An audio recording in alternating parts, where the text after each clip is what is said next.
hello aspirants गोटे video रे आमे डिस्कशन करथिले कोन ना एनवायरमेंटल इश्यू ऊपर आमे डिस्कशन करथिले जे को इश्यू जोटा होची जोटा कोन होची ना एनवायरमेंटल पोल्यूशन सोडा का होची सेथिरे आमे कोन करथिले ना एठी कनेक्शन कर दवा हां तो सेथिरे कोन हेतिला हमर ना आमे सेथिरे देखथिले जे हमर अछि कोन ना ई वेस्ट होला आर्सेनिक ହେଲା ତ ଯୋଉ ସିୱେଜ୍ ୱାଟର ତ ଏସବୁ ଜିନିଷ କ'ଣ ହେଇଥିଲା ନା ଆମେ ଡିସ୍କସନ୍ କରିଥିଲେ ଯେ ଏସବୁ ଜିନିଷ ଯୋଉ କ'ଣ ହେଇଥିଲା ନା ଏନଭାୟରମେଣ୍ଟାଲ ପଲ୍ୟୁସନ୍ ହେଉଥିଲା ହେଲା ପଲ୍ୟୁସନ୍ ହେଉଥିଲା ତା ଆଜି ଆମେ ଦେଖିବା ଯଦି ଏନଭାୟରମେଣ୍ଟାଲ ପଲ୍ୟୁସନ୍ ହେଲା ତ ଏନଭାୟରମେଣ୍ଟରେ ଏମିତି କୋଉ ଜିନିଷ ଅଛି ଯୋଉଟା ପଲ୍ୟୁଟେଡ୍ ହୁଏ ଫର୍ ଏକ୍ସାମ୍ପଲ୍ ଯଦି ୟୁଏସ୍ ଆସିକି ମିଶୁଛି କିମ୍ବା ଆର୍ସେନିକ୍ ଆସିକି ମିଶିଲା କ'ଣ ହେଲା ନା ୱାଟର ପଲ୍ୟୁସନ୍ ହେଲା तो आम गोटे पढ़ी कौन ना माइनिंग और डिफरेस्टेशन तो माइनिंग एरिया जो कोल गैस बाहर माइनिंग एरिया जो गैस बाहर आसी क्या सहित मिसला ना एयर रे मिसला टॉक्सिक सब्सटेंस गुड़ाक तो यहाँ कौन है एयर रे मिसले कौन है ना एयर पॉल्यूशन बुझीगला तो जेकोसी सब्सटेंस आसिकी कौन मिसबे ना एयर वाटर तापर रेडियो एक्टिव एलिमेंट्स गुड़ाक है तो तापर है नॉइज है तो ये सब आसिक जब से मिसी जीवे कौन हम ना पॉल्यूशन देख पॉल्यूशन कौन जार जोटा लेट एयर रो काम कौन वायु रो काम कौन हो ना ब्रेथिंग रे हमको हेल्प करे है आम जो प्रश्वास नो निश्वास छाड़ू तो आम ब्रेथिंग सिस्टम रे हमर हेल्प करे रेस्पिरेटरी सिस्टम रा जोटी हमर हेल्प करे किंतु एयर कौन हम ना तार पोटेंशियल हरे दब कौन पोटेंशियल हरे दब ना तार ब्रेथिंग करिवार क्रेडिबिलिटी ही रहबो देखिए दिल्ली रे कौन हुए ना शीत दिने निश्वास प्रश्वास ना प्रोब्लेम है कौन भाई ना एयर पोल्यूटेड हो जाए तो जो एयर तार पोटेंशियल बा क्रेडिबिलिटी कौन ना से ब्रेथिंग सिस्टम रे हमको हेल्प करियो जेतेबेले से तार से नेचुरल गुण जो नेचुरल कैरेक्टरिस्टिक करि न पारिबो से तार नेचुरल पोटेंशियल हरै दबो तो सेतेबेले आमे कहिबा कोन ना एयर पोल्यूटेड हे पानी रो कोन काम ना आमे पानी water drinking water sanitation purpose use हो जो पानीटा गोटे वर्थ हेनी कौन पे ना वाटर कौन हेनी ना ड्रिंकिंग करने वर्थ हेनी आर्सेनिक अमाउंट बढ़ीज तो पानी तार नेचुरल पोटेंशियल हरईदेला तो ये कह वाटर पॉल्यूशन है तो जेकोसी नेचुरल जिनस जब तार पोटेंशियल हरईदेला तो कह कौन ना ये पोल्यूटेड जिन बुझीगला तो आम आपको देखा फास्ट कौन देखा ना पॉल्यूशन कौन जोड़ा पॉल्यूशन कहली ना जब कौन से कंटामिनेशन ऐड हो गला गोटे टॉक्सिक सब्सटेंस बा कंटामिनेशन ऐड है इनटू द नेचुरल एनवायरनमेंट जब ऐड कर दिगला तार किसी चेंजेस देखागला तो कहला पॉल्यूशन बुझला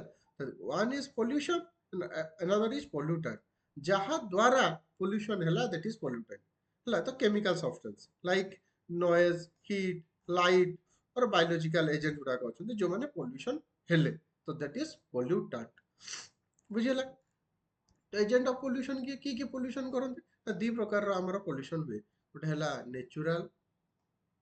है आउट है आंथ्रोपोजेनिक आंथ्रोपोजेनिक गोटे है ह्यूमन मेड मनीष कृत पॉल्यूशन हुए आउट है नेचर जमती कि ह्यूमन मेड केमती ना माइनिंग एक्टिविटी मनीष ही कर नेचुरल केमती ना ओजन माने जो ग्राउंड लेवल रहिबो ये कौन हम ना पॉल्यूटेड हम कार्बन डाइऑक्साइड है एसिड रेन एटा तो नेचुरल हो ना एसिड रेन है तो ये है नेचुरल आंथ्रोपोजेनिक जोटा है ह्यूमन मेड मनीष द्वारा जो पॉल्यूशन है सेटा है आंथ्रोपोजेनिक एजेंट गुड़ाक है तो एग्जांपल आंथ्रोपोजेनिक कौन है देखो नेचुरल से देला वोल्केनिक एरप्शन है जोटा फॉरेस्ट फायर है एठी हम लिखि परबा एठी एसिड रेन है तो ये सब है natural causes of pollution anthropogenic रे कौन आछी ना एमिशन इंक्लूड इंडस्ट्रियल एमिशन गुड़ाक व्हीकल एग्जॉस्ट गुड़ाक जोटा agricultural run up and improper waste disposal जोटा मनीष कृत रहा सेटा है कौन ना आंथ्रोपोजेनिक कजेस बुझीगला तापर है एयर पॉल्यूशन देख तो आगु भी कही देछि एयर केतबेले पॉल्यूशन हो जेतबेले एयर तार पोटेंशियल हरइबो जो ब्रीथिंग कैपेबिलिटी तार रहइबोनी तो इस कहा जे एयर पॉल्यूशन हबो तो एयर पॉल्यूशन बहुत रीजन जो हुए है तो कौन ना वेहिकुलर एमिशन हम से बेंजीन आसथिबो ହେଲା ତାପରେ ଆମେ जो आजिकल कौन चलाऊे एसी चले देखिए बस पड़ुचे है हाइड्रोक्लोरोफ्लोरोकार्बन है क्लोरोफ्लोरोकार्बन है तो ए सब जिन आम एसी रु बाहर तापर कौन हो ना जिते सब चिमनी न लगिकी इंडस्ट्रियल वेस्ट आसूची है तो ये है सोर्सेस ये भी गोटे क्वेश्चन पचार दिए जो एयर पोल्यूशन सोर्सेस कौन जदि से सोर्सेस को गैस बाहर बेंजीन भेहिकुलर एमिशन रे बाहर ना नहीं एटा गोटे यूपीएससी रो क्वेश्चन थिला 2020 क्वेश्चन थिला एटा तो एयर पोल्यूशन रो हेल्थ इंपैक्ट अछि जे कोन जे WHO कहिजे 9 आउट ऑफ 10 10 ରୁ 9 ଭାଗ ପିପୁଲ କଣ ହଉଛନ୍ତି ନା air that exceed WHO guideline WHO guideline exceed କରି ଯାଉଛି ଯୋଉଟା କଣ କରୁଛନ୍ତି ନା WHO କହିଛି ଏତିକି ଲେଭେଲ ର ମାନେ କ୍ଲିନ ଏୟାର ଆମେ ନେବା କଥା ତ ଆମେ ନେଇ ପାରୁନେ ତ 10 ରୁ 9 ଭାଗ ଏଥି ଦ୍ୱାରା ଆଫେକ୍ଟେଡ ହେଇଛନ୍ତି ତ ଟିକିଏ କିଏ ନା PM2.5 ହେଲା that can penetrate deep into the lungs and bloodstream ହେଲା PM2.5 ହେଲା ତ कार्बन डाइऑक्साइड ହେଲା हाइड्रोक्लोरोफ्लोरोकार्बन ହେଲା कार्बन मोनोऑक्साइड ହେଲା कार्बन रिलेटेड अदर गैस ହେଲା ଏମାନେ କଣ କରନ୍ତି ଯେତେବେଳେ ଓପନଲି ଏୟାର ସହିତ ମିଶିବେ ୱିଦାଉଟ୍ ମାନେ ଏନି ତାଙ୍କୁ ଟ୍ରିଟମେଣ୍ଟ ନ ଦିଆଯିବ ସେମାନଙ୍କୁ ଯଦି ମାନେ କଣ କରାଯିବ ମାନେ ରିସାଇକେଲ ନ କରାଯିବ ଡାଇରେକ୍ଟ ଯଦି ମାନେ ଏୟାର କଣ୍ଟାକ୍ଟ ଆସିଯିବ ତ ଏୟାର पोल्यूटन माने जो पोल्यूटेंट हम है ठीक अच्छे एयर पोल्यूशन तापर है कौन वाटर पोल्यूशन कौन देख आम है इंडस्ट्रियल इंडस्ट्री आम कौन करुचे ना आम वाटर यूज करुचे से वाटर जब डायरेक्टली आसो कौटी ना रिभर आउ ओशियन सहित से डायरेक्टली कंटाक्ट करेंगे तो वाटर तार क्रेडिबिलिटी वाटर तार पोटेंशियल हर कौन ना वाटर रे कौन हो पार ना जो रिभर रे वाटर आसिक मिसला टोटल रिभर वाटर पोल्यूशन हम रिभर वाटर पोल्यूशन है आम जो कौन करवा ना जो जब ड्रिंकिंग पर्पज करवा डिजीज हम ओशियन रे आसिले कौन हम ना मेराइन स्पेसीस माने लॉस हे मेराइन स्पेसीस से थ्रेट हो पोल्यूटेड वाटर क्या भी थ्रेट जदि आम से भल नु तो मेराइन स्पेसीस कमी भल हम से भी भल हम आउ गोटे मन रख जो वाटर पोल्यूटेड वाटर आम पीऊे मनीष मैंने तो से कौन हम ना डायरिया आउ फेवर तो एमती कौन हो डिजीज हमार बहुत गुड़े प्रोब्लेम तो बहुत गुड़े प्रोब्लेम था कि आम भलरे हाथ न धो गोटे हाथ धुआ दिवस पालन कराए पोल्यूटेड वाटर पानी ड्रिंकिंग वाटर इश्यू हुए तो यदि सफा पानी आम न पीऊे तो आमर 70% बॉडीर जल से 70% जब पोल्यूटेड वाटर ही आम इनटेक करुचे तो निश्चित कौन हम ना डिजीज हमार संभावना अच्छी है तो 2 बिलियन पीपुल अच्छा ग्लोबाली जो मैंने कर कंटामिनेटेड वाटर से पीछे है तापर गोटे डेड जोन यूट्रोफिकेशन बहुत थर यूट्रोफिकेशन बुझे सारे जे कौन ना जो आलगा आलगाई आलगाल ब्लूम आसीजे गोटे ग्रीन कलर स्तर हो लेवल हो तो ऑक्सीजन कमिज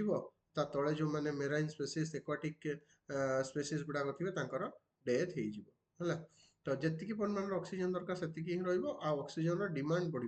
BOD formula biological oxygen demand बढ़िबो तो सेतरे कौन नाइट्रेट आ फॉस्फोरस यार अमाउंट अधिक जो कौन हे ना आलगी रो ग्रो कर तो अल्प ऑक्सीजन बहुत डिमांड है यूट्रोफिकेशन हम तो डेड जोन क्रिएट हम जो डेथ हो सिस्टम जो कौन हमर एक्वाटिक इकोसिस्टम रो तापर है सॉइल पोल्यूशन विभिन्न कारण रही है फास्ट गोटे तुमको कहबी जो पुड़ू शेष आम जानी फॉरेस्ट माने गछ जंगल कोटी जारे निआं लगेदेवे जालीदेवे से पाउंस आसो से खत माने जो न्यूट्रिएंट्स भल अच्छी तो ताकू सेटा पुणी कौन करेंगे ना एग्रीकल्चर रे यूज करेंगे किसी दिन पर पुणी से जगह कले पुणी किसी दिन पर से जगह पुणी फायर करदेवे पुणी जालीदेवे पुणी आउ गोटे जगह को जी तो एमती कौन कर पुड़ू चाष कर कहुए शिफ्टिंग कल्टिवेशन शिफ्टिंग कल्टिवेशन कहला ए शिफ्टिंग कल्टिवेशन में भी प्रॉफिटेबल होते पारे local masses pi but shifting cultivation कौन हो ना सॉइल पॉल्यूटेड हम जिते परिमाण आम केमिकल्स यूज करवा तो सॉइल रो कौन हम जो नेचुरल एनर्जी अच्छी सॉइल रो गोटे जो नेचुरल पोटेंशियल अच्छी से भी लॉस हो तो सॉइल आउ न्यूली जो न्यूट्रिएंट क्रिएट करिवार तार से पोटेंशियल रहइबो नाही बुझिला एटा तो जस्ट एन एग्जांपल तारे सॉइल पोल्यूशन बहुत रीजन अच्छी वोल्कानो हला अर्थक्वेक हला लैंडस्लाइड्स हला तो जो मैंने कौन हम ना सॉइल को नष्ट कर देवे सॉइल को डिग्रेड हम है तो समुद्र जो लंघिया से कह सुनामी है फ्लड आसला तो सॉइल कौन है पोल्यूशन हम mining activities queries mining eighty deforestation है गछ न रही तो सॉइल कौन है ना पोल्यूटेड हम बुझी हो ना नहीं heavy metals ଆସିକି soil ରେ ମିଶିବ ହେଲା agriculture and developing country have found content dangerous elements of lead ଆଉ cadmium ଏ ସବୁ ଜିନିଷ ଆସିକି କଣ ହବ ଯେ soil ରେ ମିଶିବ ଆଉ soil ତାକୁ degrade କରିପାରିବନି ତ soil ମଧ୍ୟ କଣ ହବ ନା polluted ହବ ବୁଝିହେଲା ତାପରେ noise pollution noise କଣ ନର୍ମାଲ ସାଉଣ୍ଡ ସମସ୍ତଙ୍କୁ ଭଲ ଲାଗେ କେତେବେଳେ ଦେଖିଥିବେ ବାହାଘର ଡିଜେ ବୁଝିହଉଛି ନା ନାଇଁ କେତେ ଜୋର ସାଉଣ୍ଡ କରି କରି ସେମାନେ ଚାହାନ୍ତି ତ 70 କିମ୍ବା 80 ଡେସିବେଲ ରୁ ଯଦି କଣ ହେଲା ଅଧିକ ହେଇଗଲା ତାକୁ କୁହାଗଲା ନା ପଲ୍ୟୁଟେଡ୍ ନଏଜ୍ ନଏଜ୍ଟା ଠିକ୍ ସୁମଧୁର ସୁର ସମସ୍ତଙ୍କୁ ଭଲ ଲାଗେ ଭଲ ସ୍ୱରରେ କହିବ ଧୀରେ କହିବ ସମସ୍ତଙ୍କୁ ଭଲ ଲାଗେ କିନ୍ତୁ ନଏଜ୍ର ଲେଭେଲ 80 ଡେସିବେଲ ରୁ ଯଦି ଅଧିକା ହେଇଗଲା କଣ ହେଲା ତ ତାକୁ ନଏଜ୍ ପଲ୍ୟୁସନ କୁହାଗଲା ମାନେ ବାତାବରଣରେ କଣ ଗୋଟେ ପଲ୍ୟୁସନ କ୍ରିଏଟ୍ ହେଇଯିବ ତାକୁ କୁହାଗଲା ନଏଜ୍ ପଲ୍ୟୁସନ ହେଲା ତ at least 1.6 billion healthy lives here annually due to heart disease तो noise pollution रे कौन होगा ना heart disease गुड़ा start ହେଇଯିବ ହେଲା pulmonary disease गुड़ा को start ହେଇଯିବ तो ସେଥିପାଇଁ noise को ମଧ୍ୟ କଣ କରିବା ଦରକାର ନା clean ରଖିବା ଦରକାର ନା ଅଯଥା ସାଉଣ୍ଡ ନ କରିବା ଦରକାର ଠିକ ଅଛି ରେଡିଓ ଆକ୍ଟିଭ ପଲ୍ୟୁସନ ଯୋଉ ନ୍ୟୁକ୍ଲିୟର ରିଆକ୍ଟର ଗୁଡାକ ଅଛି ହେଲା ତ ସେଇଥିରୁ ଯୋଉ ପଲ୍ୟୁସନ କ୍ରିଏଟ ହବ ମାନେ ତାଙ୍କର मेट्रिक टन्स ऑफ माने न्यूक्लियर फ्यूएल यूज होची हैला तो सेठू जो माने टॉक्सिक एलिमेंट सब बाहरिबे तो ताकू कहला ना रेडियो एक्टिव पॉल्यूशन हैला तो तार गोटे एग्जांपल दिखाई जे कोन फुकुशिमा डिजास्टर 2011 हैला nuclear disaster release significant amount of radio active metal in the Pacific ocean तो रेडियो एक्टिव एलिमेंट्स गुडा को बाहर करले ए टॉक्सिक एलिमेंट्स गुडा सेथरे भी कोन होबो ना पॉल्यूशन होबो बुझियला तापरे सॉलिड वेस्ट तो बहुत कौन ना जे 70% वर्ल्ड बैंक प्रोजेक्ट करछि जे ग्लोबल सॉलिड वेस्ट इंक्रीज करिवो 70% 2025 50 सुधा 70% कोन हो ना इंक्रीज करिछिबो हला तो केते ना 2016 रे हम 2.01 बिलियन दिला बट 3.40 बिलियन टन हेई जिवो हला तो रिसाइकिल रेट रिसाइकिल भी हमर एते ही पारुनी ओशियन प्लास्टिक जहाँ वेस्ट आम निजे घर बाहर जेनेट कर सॉलिड वेस्ट जोड़ा देखा जाऊँगी जोड़ा लिक्विड नुह आताको कौन करा ना गार्बेज आकार आम सका दे दौचे है डिग्रेड हो पारुनी बेले बेले तो सेगुड़ा सब कौन है ना सॉलिड आकार था सॉलिड वेस्ट बुझला एमती है सॉलिड वेस्ट है रेडियो एक्टिव वेस्ट है noise pollution air pollution water pollution ए सब जिनस कौन हो एनवायरनमेंट कौन हो ना पोल्यूटेड हो सॉल्यूशन कौन आम जानते एसडीजी रे जहाँ अच्छे आम ये करिया पड़िबो तापर इंटरनेशनल बहुत गुडे ऑर्गेनाइजेशन अछंती जेंति कि क्योटो प्रोटोकॉल अछि जो कोन international conference on climate change अछि हला तो आमे international solar reliance culture alternative energy पे कोन करछे ना सोलर एनर्जी रो आमे बहुत यूज करूछे हला गवर्नमेंट पॉलिसी करबा आउ टेक्नोलॉजिकली एडवांसमेंट करबा ग्लोबल कोऑपरेशन करबा तो बहुत जिंस कोन कर परबा आमे जोटा इको फ्रेंडली जो जिंसटा आमे से सब जिंस गुडा को आमे कोन करबा ना यूज कर ठीक अच्छे तो ये विषय में आगको भी देखा आपण मैंने समस्ते टे बुक रू भी जहाँ नोट कर नेट विषय पढ़े मुझे बस गोटे रिमाइंडर देके रही thank you for watching the session